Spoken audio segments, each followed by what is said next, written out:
ठीक है, कह देना यार। ओके जी, कैसे हैं आप? सब ठीक ठाक हैं? कुछ सवाल कल के मुतल्लिक किसी का? पढ़ाई कुछ नहीं? तो कल पढ़ाई भी कुछ नहीं था मैंने। ओके जी, ठीक है, आइए शुरू करते हैं।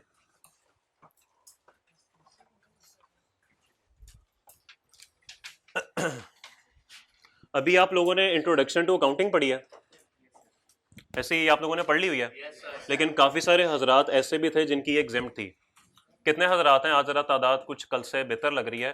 कितने हजरात ऐसे हैं जो सही से हाथ खड़ा करें जिन्होंने इंट्रो टू अकाउंटिंग नहीं पढ़ी हुई? सही से हाथ खड़ा करें, इजी हो गए। अब पता नहीं क्यों शर्मिंदा होते रहते हैं। यानी कोई है 15-20 लोग हैं। ओके।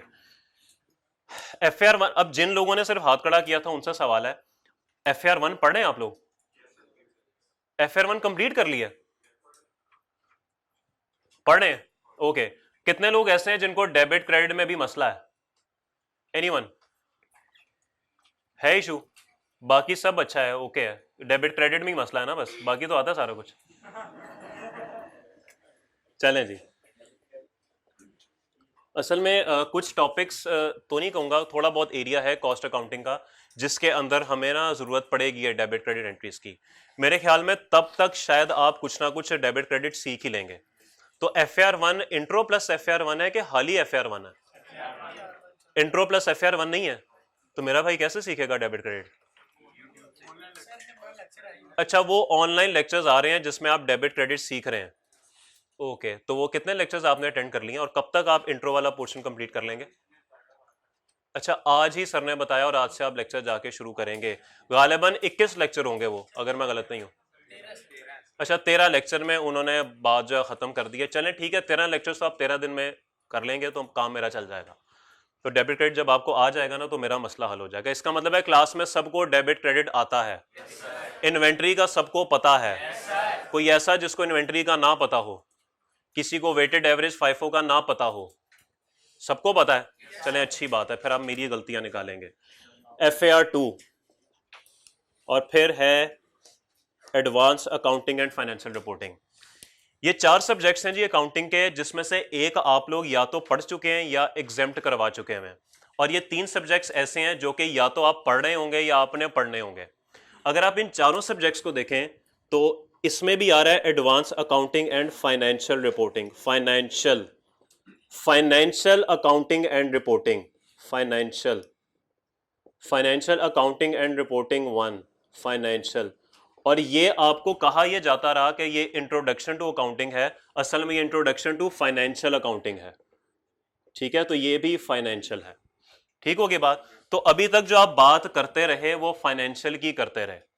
अब जो आप जिससे आपका वास्ता पड़ गया है वो है CMA, cost and management accounting. ये फाइनेंशियल नहीं है। इसमें और इसमें क्या फर्क है? एनीवन? एनीवन? वहां पे पास्ट का डाटा होता है और यहां पे फ्यूचर का डाटा होता है। अच्छा, और उसमें रिकॉर्डिंग एंड डिसीजन मेकिंग होती है। और जी, ये जो इन्होंने बात की है बिल्कुल दुरुस्त की है। इसके अंदर जितना भी डाटा है वो सारा हिस्टोरिकल डाटा है, पास्ट का डाटा है, माजी का डाटा है। जब सब कुछ हो जाता है तो आपको बता दिया जाता है started business with ₹50,000 in cash, purchase goods with 20,000 in cash, deposited ₹10,000 in bank. यही होता है, यही करके आए हैं आप लोग। तो ये सारा माजी का डाटा होता है जो गुजर गया, उसके बारे में आपको बता दिया जाता है और अपनी कॉपी पेंसिल और रजिस्टर ले आते हैं और अपने डेबिट क्रेडिट जर्नल बनाते रहते हैं, जिसकी किसी को कोई फायदा नहीं होता। क्यों नहीं फायदा होता? क्योंकि आपको पता है कि आपने आज कितने पैसे कमाए, सबको पता है। वो चले मिले जहां से भी, पता है ना सबको। कितना खर्चा किया ये भी सबको पता है। किससे कितने पैसे लेने हैं ये भी सबको पता है। और किसको कितने पैसे वापस करने हैं भूल गए हैं वैसे आप, लेकिन पता आपको है। ठीक है, ये सबको पता है। तो भाई क्या लेना है, क्या देना है, क्या कमाया, क्या गवाया, ये सबको याद रहता है। तो कैसे कह सकते हैं कि बिजनेस के मालिक को ये याद नहीं होगा? मैं अगर बिजनेस करूं तो मुझे पता है मैंने किससे कितने पैसे लेने हैं, किसको कितने पैसे देने हैं, क्या मेरी इनकम है, क्या मेरा एक्सपेंस है, ये सब मुझे पता है।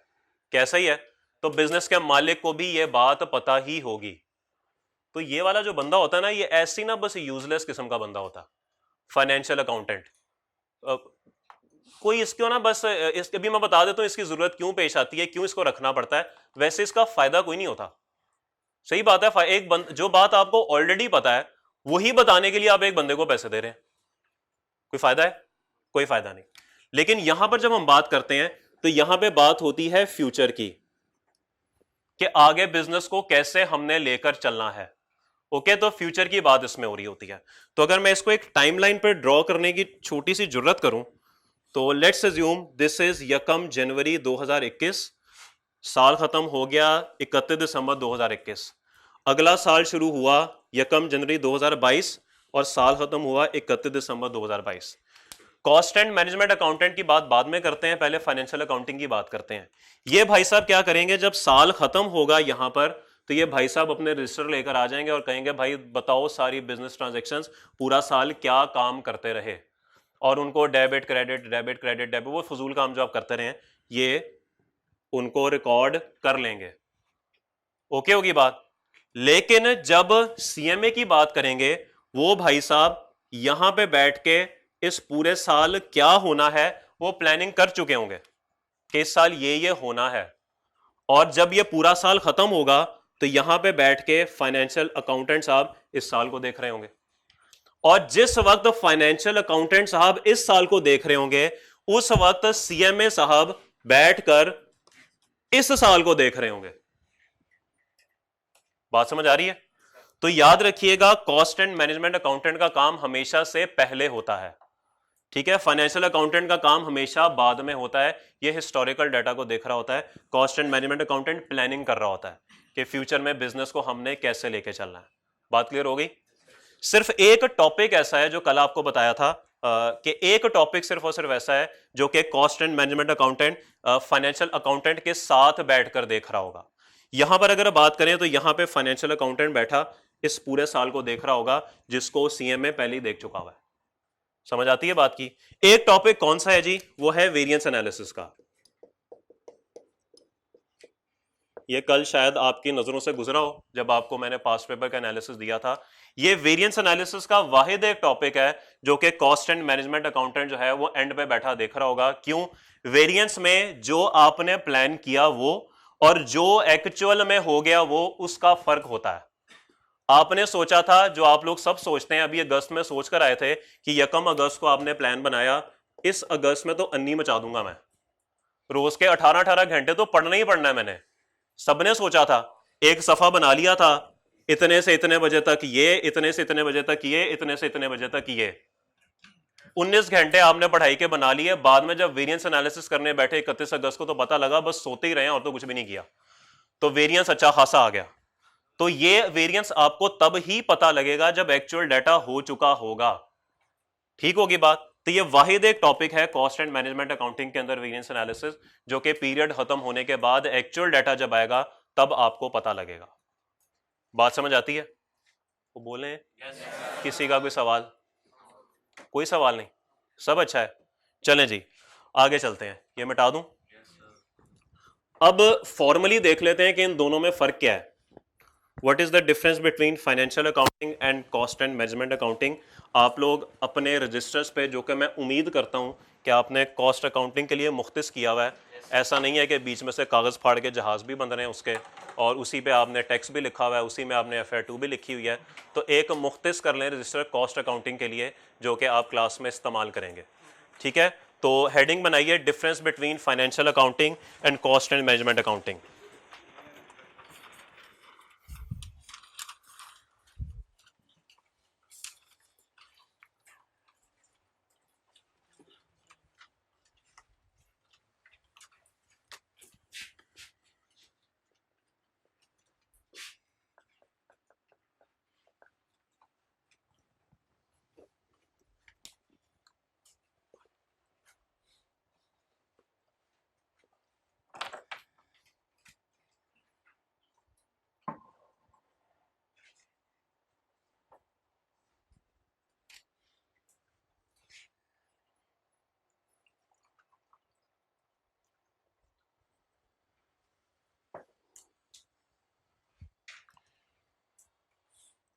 BW क्या होता है? अच्छा, बिटवीन को BW कहते हैं, ओके।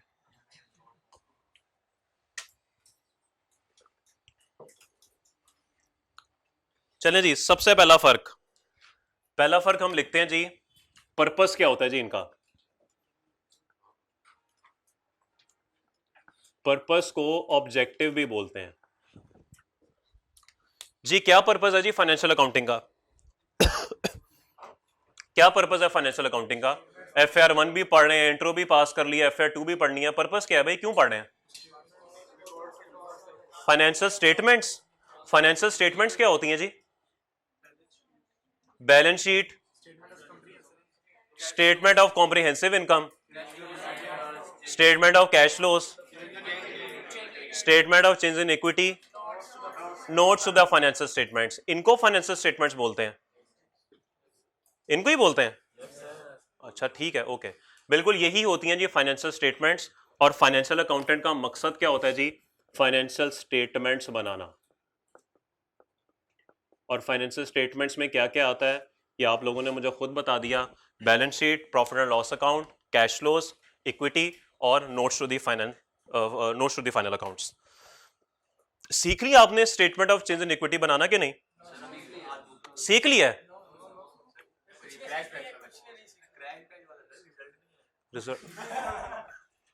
चलें ठीक है, okay. Cost and management accountant, क्या मकसद होता है जी इनका? What is the purpose of CMA? जी इनका मकसद होता है कि इन्होंने रिपोर्ट्स बनानी होती हैं। बनाते ये भी रिपोर्ट्स ही हैं, लेकिन इनकी ना कोई फाइनेंशियल स्टेटमेंट्स ऐसा सच नहीं होती।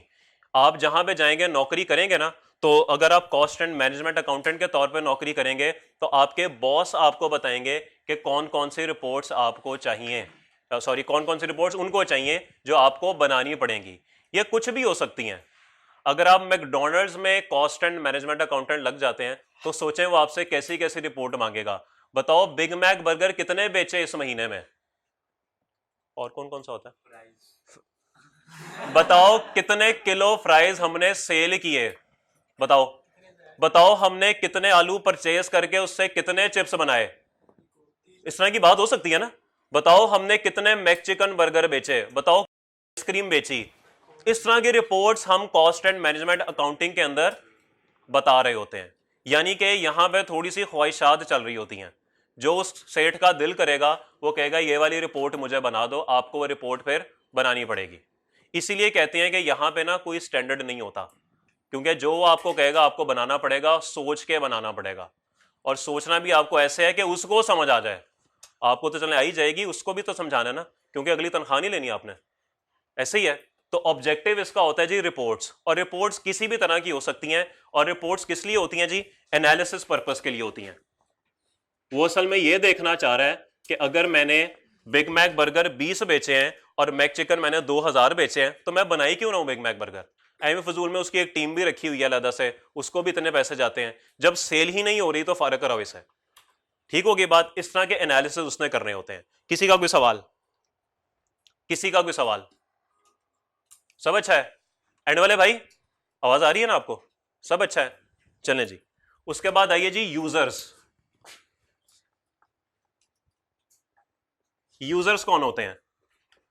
फाइनेंशियल अकाउंटिंग में तो आप चीखते चिल्लाते हुए बता देंगे कौन कौन होते हैं। स्टेक वो खाने वाला स्टेक कि दूसरे वाला स्टेक? अच्छा, शेयर होल्डर। स्टेक होल्डर और शेयर होल्डर्स एक ही बात होती है कि अलग अलग बात होती है? अच्छा, तो मुझे जरा बता दीजिए, स्टेक होल्डर तो एक बहुत कॉम्प्रिहेंसिव वर्ड है जिसके अंदर बहुत से लोग हो सकते हैं। तो आप मुझे जरा तोड़ तोड़ के बता दें कौन कौन से लोग फाइनेंशियल स्टेटमेंट्स का इस्तेमाल करते हैं। इन्वेस्टर्स, इन्वेस्टर्स, लेंडर्स जी, और शेयर होल्डर्स, गवर्नमेंट जी, और मैं गवर्नमेंट एजेंसीज लिख दूं तो बात समझ आती है जी, और एम्प्लॉइज जी, और बस काफी है इतना, मेरे ख्याल में काफी है। अब वन बाय वन इनको डिस्कस कर लेते हैं। इन्वेस्टर की बात करते हैं। इन्वेस्टर्स को, मोबाइल ना उठा लेना, इन्वेस्टर्स, भाई बताइए इन्वेस्टर जो होते हैं उनको फाइनेंशियल स्टेटमेंट्स की जरूरत क्यों महसूस होती है? इन्वेस्ट करना होता है इसलिए जरूरत पड़ती है, वो तो मुझे भी पता है। अच्छा, फाइनेंशियल स्टेटमेंट्स अगर मैं किसी से ले लूंगा और मैं उसको पैसे दे दूंगा तो मुझे बड़ा अच्छा रिटर्न मिलेगा। अच्छा, वो चेक करेगा फाइनेंशियल स्टेटमेंट्स को देखते हुए कि प्रॉफिट है भी कि नहीं है। ओके, कुछ कंपनी के हाथ पल्ले कुछ है या बस ऐसी अल्लाह तवक्कल ही चल रही है, जैसे पाकिस्तानी टीम और पाकिस्तान चल रहा है, ये भी ऐसी। तो इन्वेस्टर ने ये देखना होता है कि अगर मैं इसमें इन्वेस्ट करूंगा तो क्या मुझे कुछ रिटर्न भी मिलेगा कि नहीं, कंपनी जोगी है कि प्रॉफिट कमा रही है कि नहीं। तो इन्वेस्टर ने ये काम करना होता है। लेंडर, बैंक से अगर आपने उधार लेना है तो बैंक भी ये देखना चाहेगा कि उधार देके कहीं आप भाग तो नहीं जाएंगे, कि आपकी इतनी हैसियत है कि आप पैसे वापस कर सके। ये काम तो आप भी करते हैं। जब आपका दोस्त शौकत आपसे उधार मांगता है 200 रुपया, तो आप ये देखते हैं शौकत का चेहरा है 200 वापस करने वाला कि नहीं। कुछ ना कुछ देख के तो आप करते ही हैं। तो नहीं शौकत जा, कोई पैसे नहीं है मेरे पास, तू पहले भी 50 रुपए लेके भगा हुआ है। ओके, तो इस तरह की बात आप भी करते हैं। तो लेंडर जो है वो फाइनेंशियल स्टेटमेंट्स देखकर ये फैसला करता है कि क्या उधार देना चाहिए कि नहीं। समझ आती है बात? आगे चलिए, शेयर होल्डर्स, ये सबसे ज्यादा स्टेक ना इन लोगों का होता है, सबसे ज्यादा इंटरेस्टेड ये लोग होते हैं। क्यों? क्योंकि इन्होंने तो पैसे देके शेयर्स बाकायदा खरीदे होते हैं, ये मालिकान में से होते हैं। ठीक है, ये मालिकान में से होते हैं। मिसाल के तौर पे आप गए शवारमा खाने अपने दोस्त के साथ और आपने 15 मिनट के अंदर अंदर ये देख लिया कि इसने तो 50 शवारमे बेच दिए हैं। आपने कैलकुलेशन की जो सब कर चुके हैं, सब अपनी जिंदगी में या तो समोसे वाले के साथ कर चुके हैं, या नाश्ता करते हुए कर चुके हैं, या कहीं पे भी कर चुके हैं, कर सब चुके हैं। तो भाईजान आपने सोचा यार दफा करो सी, ये तो सीए से भी ज्यादा पैसा कमा रहा है। तो आपने सोचा कि बजाय इसके कि मैं शवारमा की दुकान खुद बनाऊं, मैं इसी को कहता हूं या तू 20% शेयर ना मुझे बेच दे। तो आपने शवारमा वाले के 20% शेयर्स खरीद लिए और उसको उसके बदले पैसे दे दिए। अब उस दुकान के 20% के मालिक आप हैं। अब जितना भी प्रॉफिट आएगा वो 20% आपका बनता है। तो आप क्या देखना नहीं चाहेंगे कि कितना प्रॉफिट आया? तो आपको भी फाइनेंशियल स्टेटमेंट्स की जरूरत पड़ेगी। इसको जरा ऑर्गेनाइज लेवल पे ले जाएं। जब आप किसी कंपनी के शेयर खरीदते हैं स्टॉक एक्सचेंज से, नेस्ले हो गई, कोका कोला हो गई, वट जो भी लिस्टेड कंपनी है, जब आप उसके शेयर्स खरीद रहे होते हैं तो खरीदने के बाद आप उस कंपनी के मालिक बन जाते हैं। आप नेस्ले का एक शेयर भी खरीद लें तो आप 0.00001% के मालिक बन जाते हैं। आप अपनी गाड़ी नेस्ले के हेड ऑफिस में छत के नीचे खड़ी कर सकते हैं। आप मालिक हैं भाई उसके, जाके बोले उनको मैं मालिक हूं, चाय लेके आओ मेरे लिए। बेशक 0.00001% है पर मालिक तो है ना आप। ओके, तो आप नेस्ले का प्रॉफिट देखने में इंटरेस्टेड होंगे कि कितना शेयर मेरा बनता है इसमें से। ठीक होगी बात? तो सबसे ज्यादा इंटरेस्ट इन लोगों का होता है फाइनेंशियल स्टेटमेंट्स के अंदर। गवर्नमेंट एजेंसीज, मेन इसमें एफबीआर आती है जी, फेडरल बोर्ड ऑफ रेवेन्यू, जिसने टैक्स इकट्ठा करना होता है। टैक्स आप लोग पढ़ रहे होंगे या पढ़ चुके होंगे तो आपको यह बात पता होगी कि टैक्स जो है वो प्रॉफिट्स पे लगता है। तो प्रॉफिट कहां से निकलता है? फाइनेंशियल स्टेटमेंट से ही निकलता है। तो इनकम माइनस एक्सपेंसेस प्रॉफिट, तो प्रॉफिट पे अगर टैक्स लगता है तो आपकी कोशिश होगी कि प्रॉफिट कम से कम हो। कम से कम, यस नो बोलते हैं।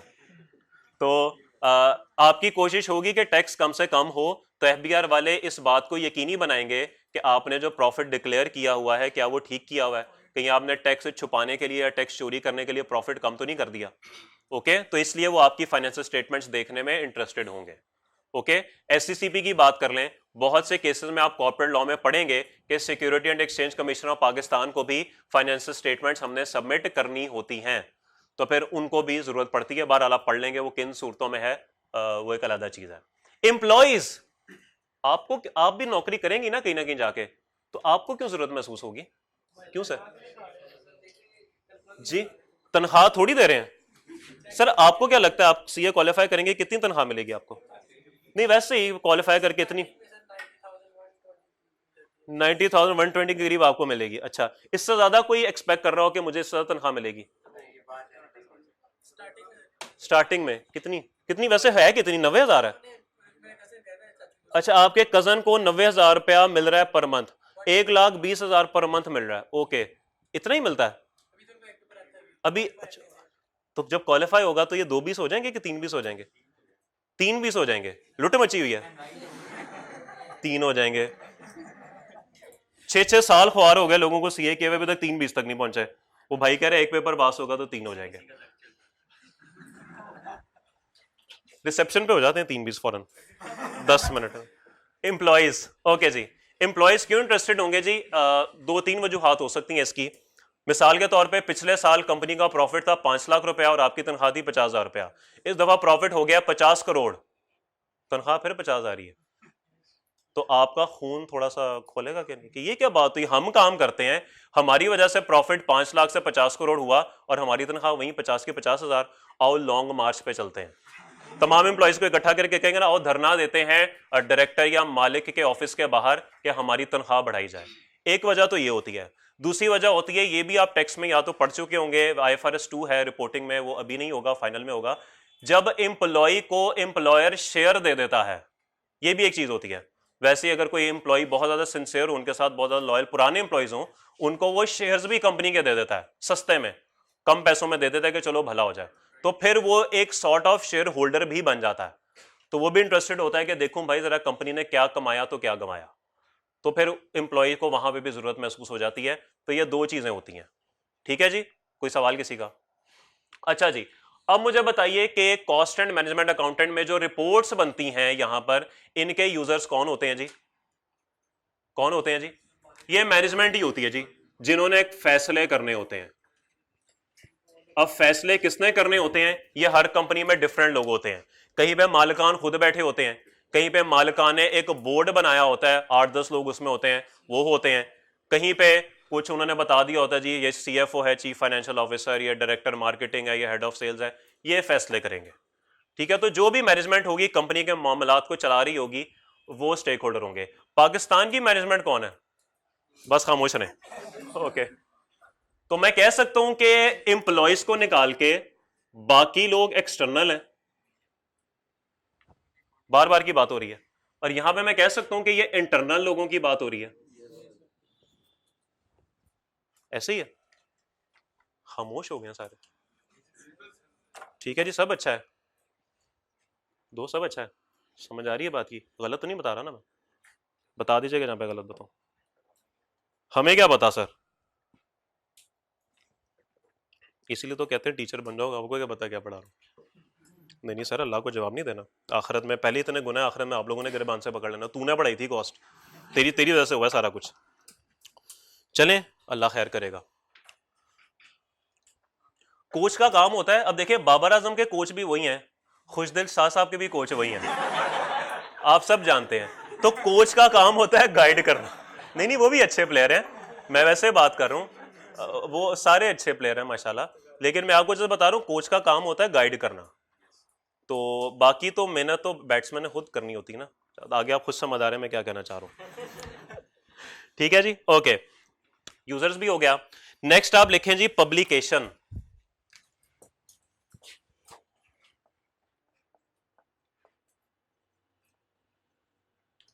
मैच कल है? अच्छा, 7:30 बजे, यानी ये बंद कर देंगे? नहीं, बंद नहीं कर देते सारा? अब नहीं होता बंद? अच्छा, खान साहब तो भी खान साहब की हुकूमत ही है। तू भाई मुझे कोई और लग रहा है, ये वही वही है, वो जो कल आया पाकिस्तान वो ओके। अच्छा, मैं वो भाई घबरा गया। चले जी, पब्लिकेशन पे आइए। मुझे बताइए क्या फाइनेंशियल स्टेटमेंट्स इनको पब्लिश किया जाता है? बिल्कुल किया जाता है। लिस्टेड कंपनीज के केस में लाजमी किया जाता है। ठीक है, ये कॉर्पोरेट लॉस के कुछ रूल्स हैं, ये आप पढ़ेंगे। लिस्टेड कंपनीज वो होती हैं जो कि स्टॉक एक्सचेंज पे ट्रेड हो रही होती हैं। ठीक है, इनके जो फाइनेंशियल स्टेटमेंट्स हैं वो पब्लिश की जाती हैं, तमाम शेयर होल्डर्स को भेजी जाती हैं, इनके हेड ऑफिस में भी मौजूद होती हैं, स्टॉक एक्सचेंज पे भी भेजी जाती हैं, और कुछ केसेस में तो वेबसाइट पे भी मौजूद होती हैं। ये आप अभी नेस्ले की वेबसाइट देख लें या जो भी लिस्टेड कंपनी है उसकी वेबसाइट देख लें, तो वहां पे आपको इनकी फाइनेंशियल स्टेटमेंट्स नजर आएंगी। तो बिल्कुल जी, ये पब्लिश होती हैं। यस, आप नौकरी कर रहे थे टोयोटा में, टोयोटा के मालिक ने कहा एक टोयोटा करोला एल्टिस की मुझे कॉस्ट तो निकाल दो। आपने सारी कॉस्ट की कैलकुलेशन की, पब्लिश कर दी। क्या होगा इससे? क्या होगा इससे? पब्लिश कर दी, इससे क्या होगा जी? नुकसान हो जाएगा। क्या नुकसान होगा? आपने देखा कि आपकी जो कॉस्ट है ना वो बनती है 3.5 मिलियन एक एल्टिस को बनाने की, मिसाल के तौर पे पब्लिश कर दी। Honda has seen your message, 2 blue ticks आ जाएंगे, 2 ब्लू टिक्स आ जाएंगे, Honda has seen your message. अब होंडा जब ये देख लेगा ना तो होंडा कहेगा अच्छा मुझे पता लग गया इनकी गाड़ी बनाने की कॉस्ट ना 35 लाख है। होंडा अपनी वर्किंग करेगा, होंडा की कॉस्ट निकलेगी 30 लाख रुपया, 3 मिलियन। अब होंडा सोचेगा मैं अगर अपनी गाड़ी 34 लाख की भी बेच दूं, 3.4 मिलियन की अगर मैं गाड़ी बेच दूं, मुझे तो 4 लाख का फायदा है, ये अपनी गाड़ी 35 से नीचे तो नहीं ला सकता, चलो 36 पे रखेगा ना, लाख तो प्रॉफिट कमाएगा, इसकी गाड़ी होगी 36 की, लोग मेरी गाड़ी खरीदेंगे, ये वैसे ही मार्केट से बाहर हो जाएगा। नुकसान हो गया, नुकसान हो गया। इसीलिए ये वाली रिपोर्ट्स कभी भी पब्लिश नहीं होती, ठीक है? कॉस्ट एंड मैनेजमेंट अकाउंटिंग की जो रिपोर्ट्स हैं ये कभी भी पब्लिश नहीं होती, ये बहुत ज्यादा कॉन्फिडेंशियल होती हैं, रोज की कोई एक आधी रिपोर्ट लीक नहीं होती। ओके, ठीक है मेरे भाई, बाकी जुमे को है सारी नहीं पता आप लोगों को, चलें या दुनिया से भी बाखबर रहा करें, सिर्फ किताबों में ना घुसे रहा करें। अच्छा किताबें नहीं, आप तो व्हाट्सएप में घुसे रहते हैं। ओके, तो ये रिपोर्ट्स बहुत ज्यादा कॉन्फिडेंशियल हैं, ठीक होगी बात? ओके, कोई सवाल? सब अच्छा है, चलें जी आगे चलें। नेक्स्ट है जी लीगल रिक्वायरमेंट।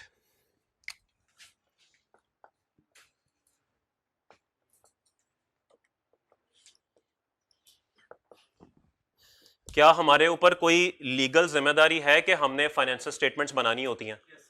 यस सर, कैसे सर? कैसे सर? कंपनी लॉ के मुताबिक। कंपनी लॉ क्या कहता है?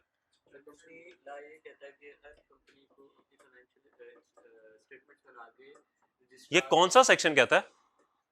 आपने पढ़ लिया हुआ है कि वैसे ही बस हवाई फायर?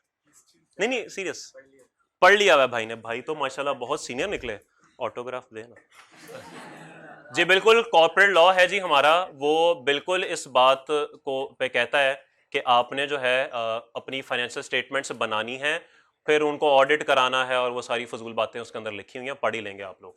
तो लीगल रिक्वायरमेंट है जी फाइनेंशियल स्टेटमेंट्स बनाने की, फिर आगे उनको ऑडिट वगैरह कराने की।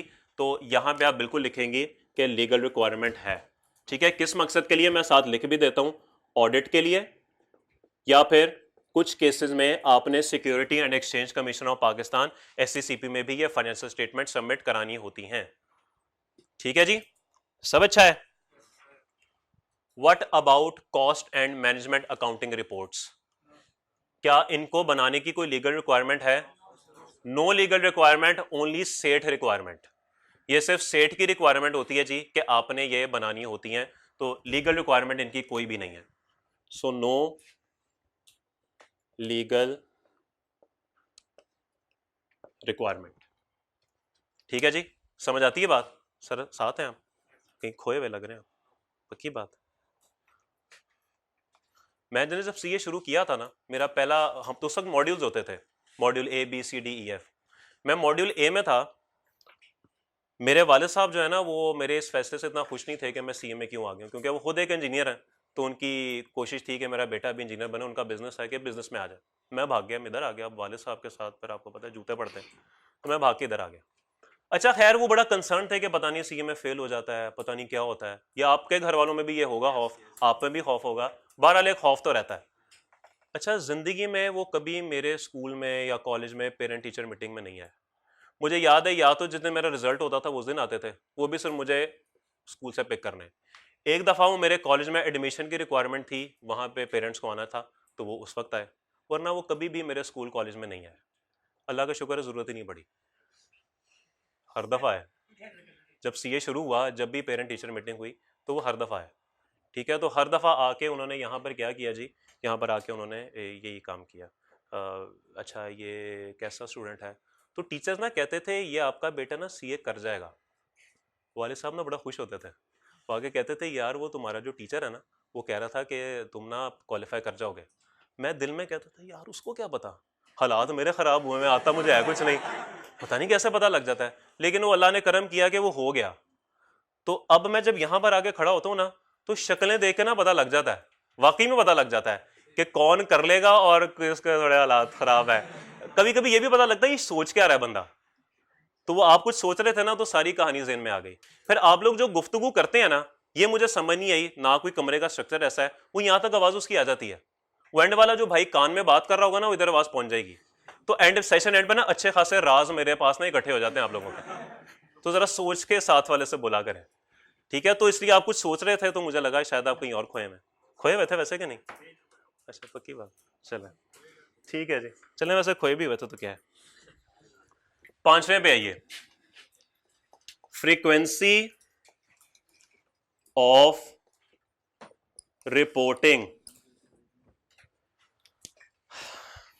साल में कितनी दफा रिपोर्ट बनती है जी फाइनेंशियल स्टेटमेंट्स की? एक मर्तबा। ये कहां लिखा हुआ है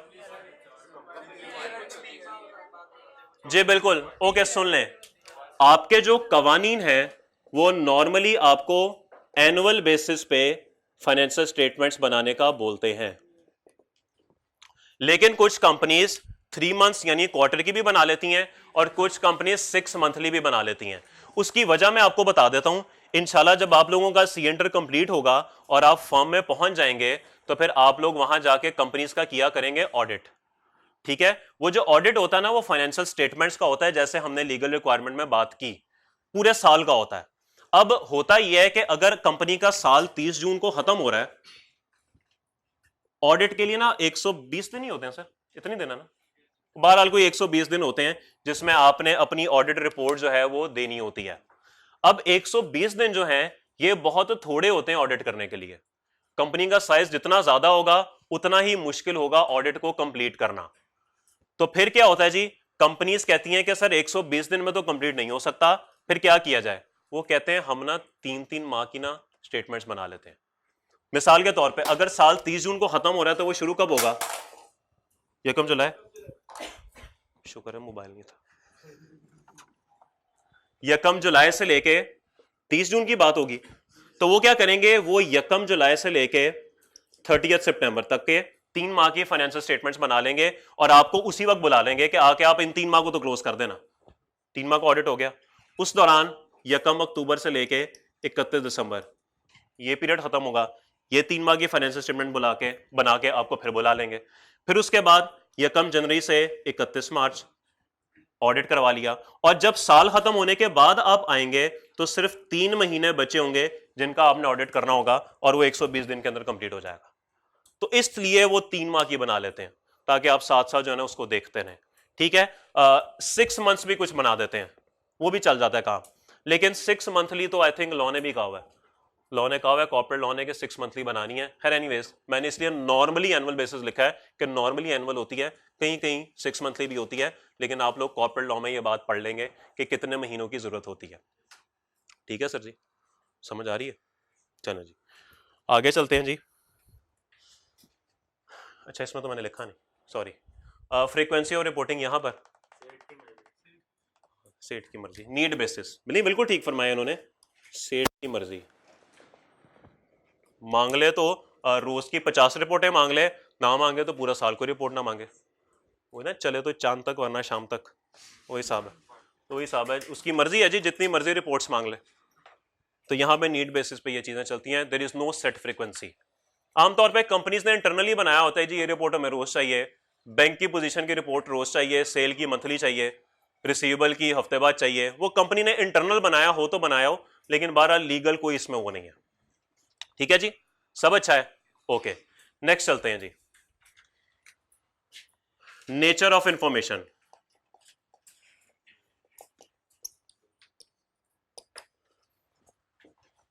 फाइनेंशियल अकाउंटिंग में सिर्फ और सिर्फ फाइनेंशियल इंफॉर्मेशन ही बताई जाती है, और फाइनेंशियल इंफॉर्मेशन से क्या मुराद है जी?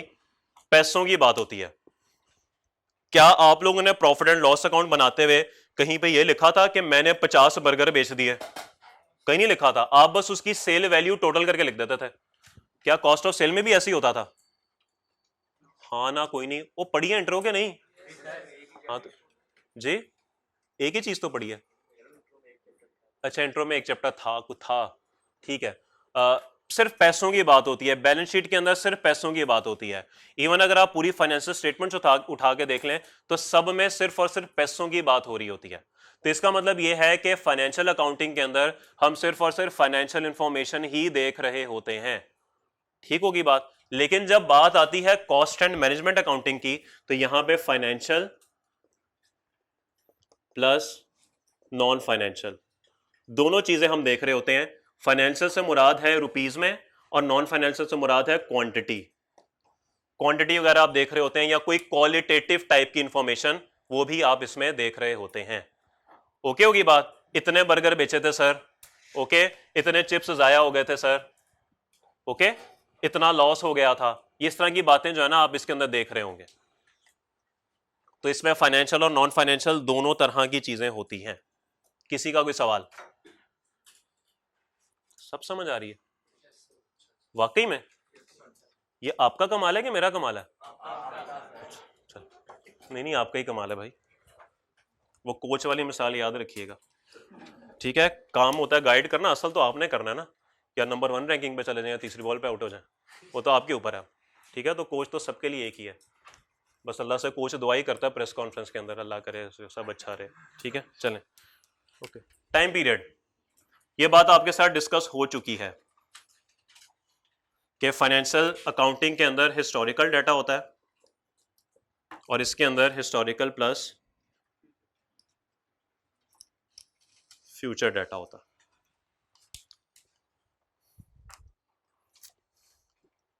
कौन सा वैसे दोनों में से आपको बेहतर लग रहा है, फाइनेंशियल या कॉस्ट वाला? कॉस्ट वाला। क्यों बेहतर लग रहा है कॉस्ट वाला जी? तो इधर क्या करने आए हैं? एसीएम में क्यों नहीं किया आप लोगों ने? इधर क्या करने आ गए आप लोग? आप अगर आप कोई सलाह तो है क्या? नहीं क्या अभी यही करना है? नहीं वैसे सोचे हैं वो कर लें बेहतर नहीं? उधर क्या है, उधर तो पता है सब कुछ उसको, बेचारे ने इसलिए आपको रखा हुआ है, उसकी मजबूरी है ऑडिट कराना है, वो सेठ को आता नहीं ऑडिट कराना। पूरा साल एक ऑडिट कराने के लिए पूरा साल की तनख्वाहें आपको देता है कि ये ऑडिट करा देगा मेरा। आज अगर ऑडिट की रिक्वायरमेंट खत्म हो जाए फारग है आप। ऐसे ही है, उसको पता तो है मैंने किससे क्या वसूल करना है, किसको क्या पे करना है, क्या इनकम है क्या एक्सपेंस है, सबको पता ही होता है कि नहीं? पता ही होता है, तो क्या जरूरत है आपकी? नहीं। वो एक बल्कि मिसाल मुझे याद आ गई, एक चरवाहा होता है ना, अपनी बकरियां लेके ना एक जगह पे फिर रहा होता है।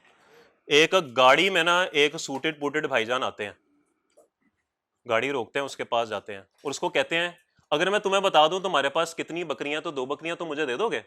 वो कहते हैं हाँ बिल्कुल मैं दे दूंगा। वो भाई साहब अपना लैपटॉप खोलते हैं, कोई कैलकुलेशंस करते हैं, कहते हैं तुम्हारे पास 50 बकरियां हैं। वो कहता है तुमने तो बिल्कुल ठीक बताया, ये 2 बकरियां ना तुम मुझे दे दो। तो 2 बकरियां उसको तोहफे में दे देता है। वो जब जाने वाला होता है ना तो उसको रोकता है, कहता है अगर मैं तुम्हें बता दूं कि तुम कौन हो तो ये तुम मेरी 2 बकरियां वापस कर दोगे? वो कहता है हाँ, तुम ना अकाउंटेंट हो। तुम्हें कैसे पता? पहली बात यह कि तुम बिन बुलाए मेरे पास आए हो, मैंने तुम्हें बुलाया नहीं था, एमी तुम आ गए मुंह उठा के। दूसरी बात, तुम मुझे वो बता रहे हो जो मुझे पहले से ही पता है। उसको पता है कि मेरे पास 50 बकरियां, तुम मुझे वो बता रहे हो। और तीसरी बात, ये बकरियां नहीं कुत्ते हैं। ठीक ठीक है। तो अकाउंटेंट कुछ ऐसे ही होते हैं भाई, बिन बुलाए पहुंच जाते हैं, वही बता रहे होते हैं जो पहले से पता होता है, और जो बता रहे होते हैं वो भी गलत होता है। ठीक है चले है। नहीं वैसे इनकी बहुत ज्यादा जो है ना वो होती है, से होती है कंपनी के अंदर, क्योंकि ये बात ना फ्यूचर की कर रहे होते हैं, डिसीजन मेकिंग में इनका बहुत रोल होता है। तो आप जब ये सीए कंप्लीट कर लेंगे ना तो हो सकता है आप इस रोल में भी शिफ्ट हो जाएं। It depends on your articles, किस एरिया में आपकी ट्रेनिंग होती है, and it depends on your first job कि आपकी फर्स्ट जॉब कहां पे होती है। नॉर्मली फर्स्ट जॉब ये डिसाइड कर रही होती है कि आपका करियर जो है वो किस तरफ जाएगा। हम लोग इन बातों पे इतना फोकस नहीं करते, हम कहते हैं बस नौकरी मिलनी चाहिए, पैसे मिलने चाहिए, बाकी क्या जन्नों में, हम इन चीज़ों पे फोकस नहीं करते। लेकिन पहली जॉब जो होती है ना वो आपको उसी तरफ ले जाती है, क्योंकि दूसरी जॉब जो आपको मिलेगी वही पहले की एक्सपीरियंस देख के मिलेगी ना। कहेगा आपका टैक्स का तो एक्सपीरियंस है नहीं, आपका तो अकाउंट्स का है, तो आपको क्यों उधर टैक्स में लेके जाए, आप इधर ही हैं, आप फिर उसी तरफ चल पड़ते हैं। ठीक है, तो ये ऐसे ही है। जैसे डॉक्टर होता है, न्यूरो सर्जन है अगर, तो वो कार्डियोलॉजिस्ट तो नहीं हो सकता ना, वो एक तरफ जो लग गया तो बस लग गया वो। खैर एनीवेज, ओके नेक्स्ट है जी हमारे पास, ओके फोकस।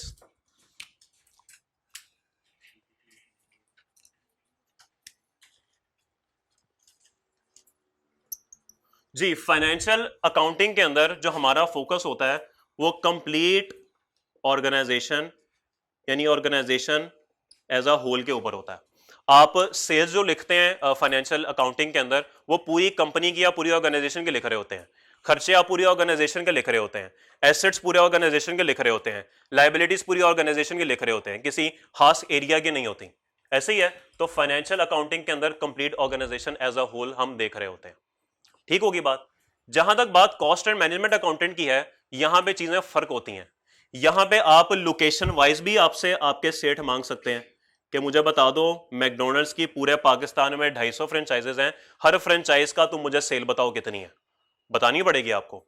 फिर वो आपसे प्रोडक्ट वाइज भी पूछ सकते हैं, भाई बताओ बिग मैक बर्गर की पूरे पाकिस्तान में कितनी सेल है, ये बात भी आपसे पूछ सकते हैं। फिर सेगमेंट वाइज भी पूछ सकते हैं। सेगमेंट में हो सकता है कि उन्होंने कहा हो कि पंजाब का सेगमेंट अलहदा, सिंध का अलहदा, केपीके का अलहदा, बलूचिस्तान का अलहदा। तो ये किसी भी तरीके से वो आपसे यहां पे रिपोर्ट मांग सकते हैं और आपका फोकस फिर उसी जगह पे होगा जो रिपोर्ट उसने आपसे मांगी होगी। वो फिर एज अ होल ऑर्गेनाइजेशन पे नहीं होती। एनालिसिस इससे बेहतर हो सकते हैं। हो सकता है कि पंजाब के मैकडॉनल्ड्स बहुत अच्छे परफॉर्म कर रहे हो, सिंध के अच्छे ना परफॉर्म कर रहे हो, लेकिन यहां पर आपको यह बात नजर ही नहीं आएगी क्योंकि आप तो टोटल देख रहे हैं। तो जब तक आप इनका ब्रेकअप नहीं देखेंगे तब तक आपको नहीं पता लगेगा कि कौन सी लोकेशन जो है वो बेहतर परफॉर्म कर रही है।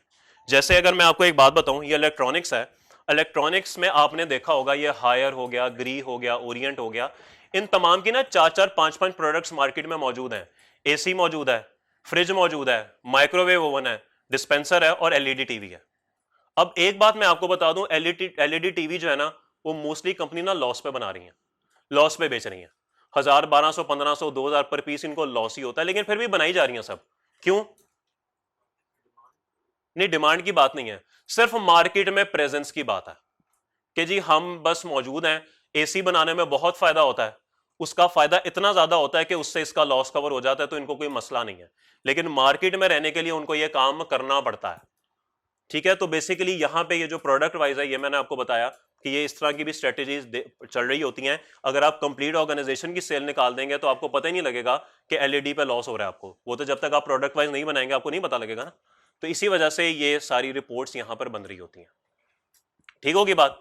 तो मसला और आखिरी चीज जिसने आपको बहुत तंग किया हुआ है, स्टैंडर्ड्स हैं। यहां पे स्टैंडर्ड्स कौन से स्टैंडर्ड्स हैं जी? क्या फर्क है आईएएस और आईएफआरएस में? आईएस पहले आए, आईएफआरएस बाद में आए? ये क्या लॉजिक हुई? आईएएस से बनता क्या है? International accounting standards. ओके। और आईएफआरएस से इंटरनेशनल फाइनेंशियल रिपोर्टिंग स्टैंडर्ड्स। ये बिल्कुल दुरुस्त फरमाया आपने। गालिबन 2001 थी अगर मैं गलत नहीं हूं, तो 2001 से पहले पहले जितने भी अकाउंटिंग स्टैंडर्ड्स आए उनको अकाउंटिंग स्टैंडर्ड्स कहा जाता है, और जो 2001 के बाद आए उनको इंटरनेशनल फाइनेंशियल रिपोर्टिंग स्टैंडर्ड्स कहा जाता है। क्यों कहा जाता है मुझे नहीं पता, पता नहीं नाम उन्होंने बदल दिया। ओके, हालांकि सब कुछ असूल अंदर लिखे हुए हैं कि अगर अकाउंटिंग में ये हो जाए तो आपने क्या करना है, अकाउंटिंग में ये हो जाए तो आपने क्या करना है। ठीक होगी बात। और यहां पर नो स्टैंडर्ड्स, कोई स्टैंडर्ड यहां पर नहीं है। कौन बनाता है सर ये आईएफआरएस आईएएस? ये कहां से आते हैं जी? नहीं नहीं, भाई बताएंगे, भाई बताएंगे। कमेटी, ये कौन सी कमेटी है? इस कमेटी में तमाम ममालिक के प्राइम मिनिस्टर होते हैं, वज़राए खारजा होते हैं, अकाउंटेंट्स होते हैं पूरी दुनिया के। अच्छा, डेडिकेटेडली यहीं पे काम करते हैं या वैसे ही चलते फिरते हैं, बस उनके जेहन में आती है तो मैसेज कर देते हैं ये भी डाल दो स्टैंडर्ड के अंदर? कैसे होता है ये?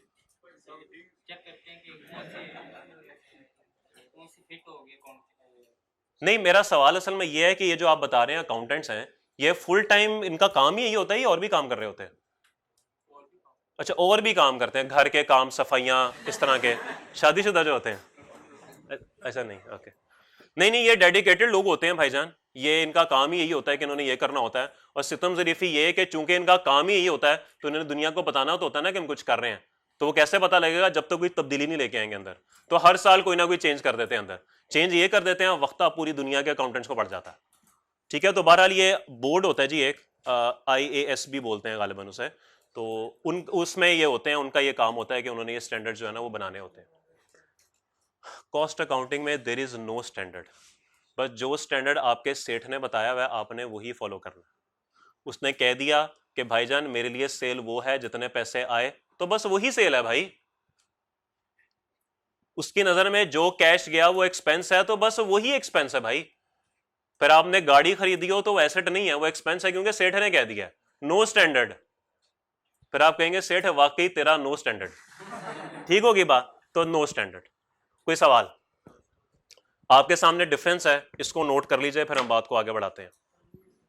कर लिया सर? 2 मिनट दीजिएगा, 2 मिनट साथ वाले से गुफ्तगू कर लें, एक मुख्तसर सी ब्रेक है आपके लिए।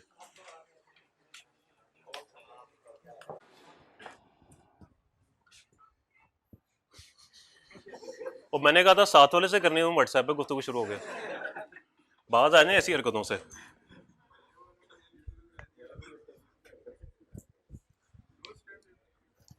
सलाम कहिए मेरा।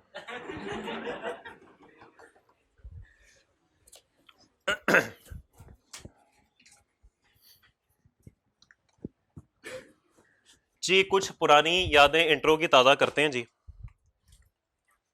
मजीद बोर होते हैं।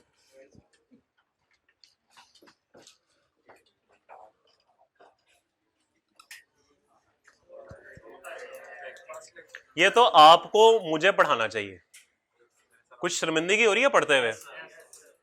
अच्छा कितने लोगों ने, अच्छा इंट्रो टू अकाउंटिंग एग्जाम वाले भी तो है ना यार, ऐसी बातें ना किया कर। अच्छा तभी तो भूल गया मेरे से पढ़ा था जी। कितने तरह के कारोबार होते हैं? 3 तरह के कारोबार होते हैं। एक होता है ट्रेडिंग,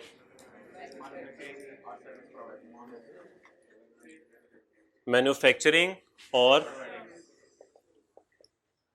सर्विस प्रोवाइडिंग। सबसे पहले जी ट्रेडिंग। ट्रेडिंग कहते हैं तिजारत करना, एक जगह से चीजें खरीद के दूसरी जगह पे जाके सेल कर देना।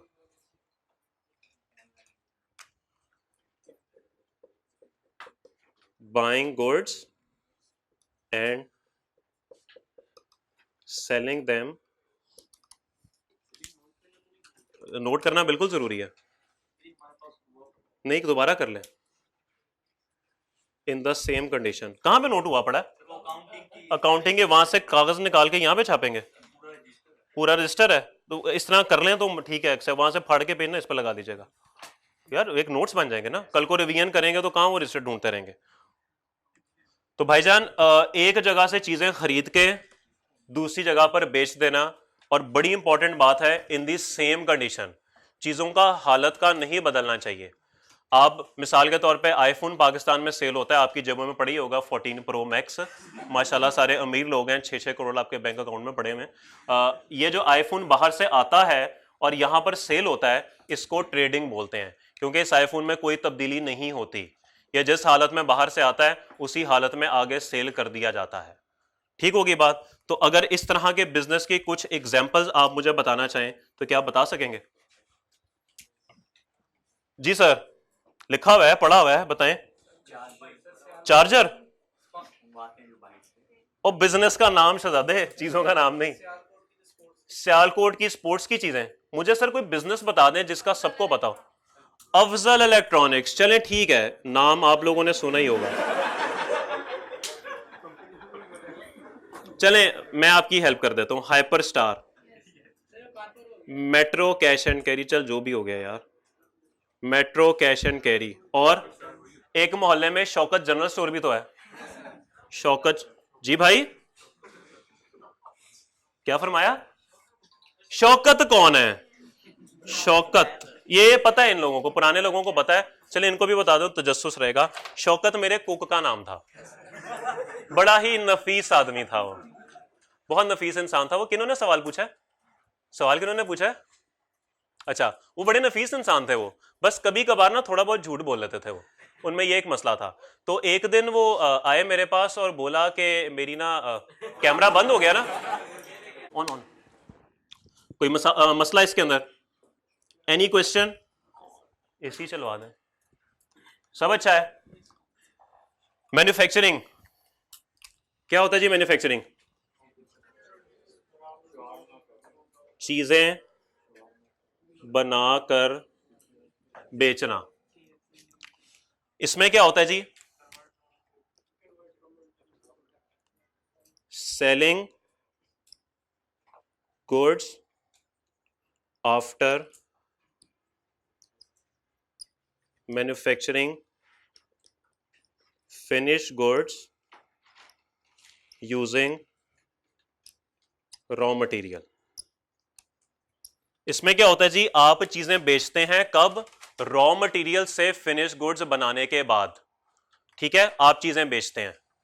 तो मिसाल के तौर पे अगर आप में से काफ़ी हजरात हॉस्टल में रिहाइश पजीर होंगे, अगर आप लोगों ने शाम के टाइम ये काम पकड़ा हुआ है कि हम मार्केट से लेते हैं चावल, थोड़े से लेते हैं मिर्च मसाले, बना देते हैं बिरयानी और बेच आते हैं, तो ये एक मैन्युफैक्चरिंग बिजनेस कहलाएगा। ठीक होगी बात? क्योंकि आप जिस हालत में चीज़ें खरीदते हैं उसी हालत में नहीं बेचते, बल्कि चीज़ों की हालत बदल जाती है। ठीक है, इसको थोड़ा सा जरा सोफिस्टिकेटेड लेवल पे या मुनज़्ज़म लेवल पे ले आए। होंडा की बात कर लेते हैं। क्या होंडा आपको पुर्जे बेचता है या गाड़ियां बेचता है? कल को आपको पुर्जे बेच के गए, जोड़ के बना लो गाड़ी, तो ये अजीब सी बात है। तो वो आपको रॉ मटेरियल खरीदेगा, तारें खरीदेगा, प्लास्टिक खरीदेगा, लोहा खरीदेगा, स्टील खरीदेगा, एल्यूमिनियम खरीदेगा, जो भी चीजें चाहिए होती हैं वो खरीद के उनकी हालत बदलेगा और आपको एक होंडा सिविक बनाकर तो आपको सेल कर देगा। मैन्युफैक्चरिंग बिजनेस की मिसाल। ठीक होगी बात? तो बताइए जी, इसमें क्या क्या एग्जाम्पल्स हो सकती हैं? पहली तो होंडा ही लिख देते हैं।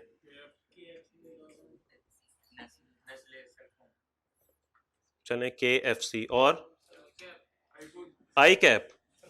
अच्छा, वैसे चलें बात करते हैं इस पे। और नेस्ले।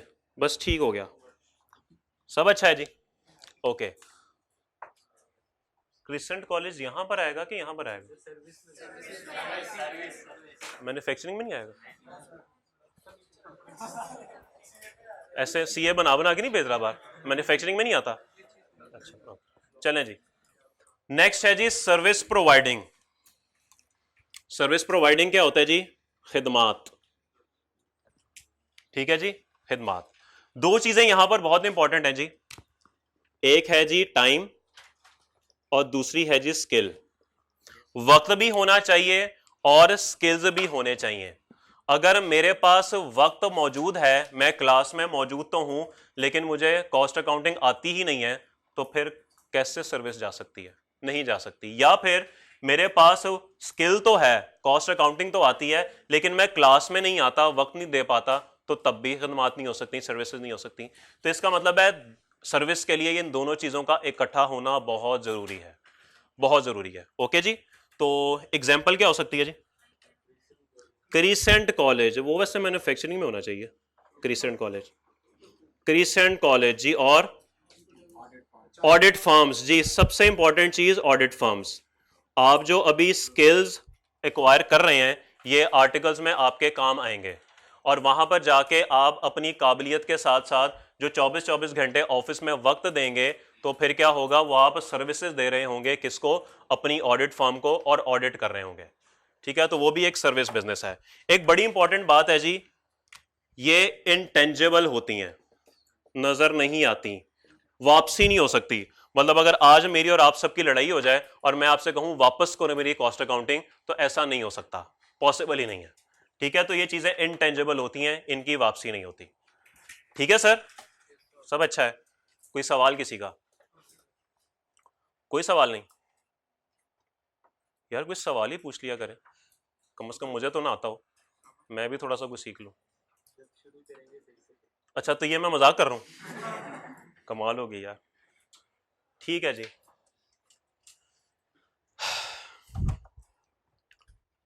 हमारा सब्जेक्ट है कॉस्ट अकाउंटिंग।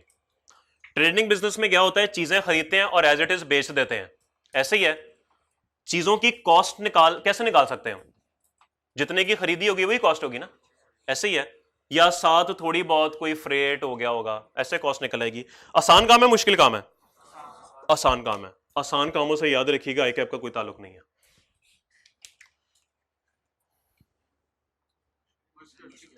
कैसे मुश्किल है? मिसाल के तौर पे होंडा गाड़ी बनाता है, गाड़ी बनाने के लिए 50 तरह का मटेरियल इस्तेमाल होता है, रबर इस्तेमाल होता है, प्लास्टिक इस्तेमाल होता है, शीशा इस्तेमाल होता है, लोहा इस्तेमाल होता है, आयरन इस्तेमाल होता है, कपड़ा इस्तेमाल होता है, पेंट इस्तेमाल होता है।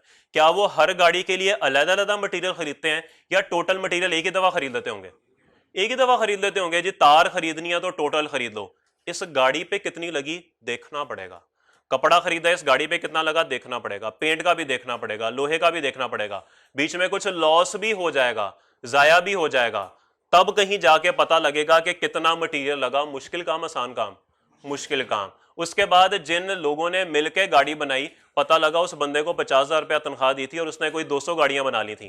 कभी 300 बना लेता है, कभी 200 बना लेता है, कभी 150 बना लेता है। 150 में से भी 3 खराब हो जाती हैं, 4 अभी पूरी बनी नहीं होती, लेकिन महीना खत्म हो जाता है। इस गाड़ी पे कितनी कॉस्ट जाएगी?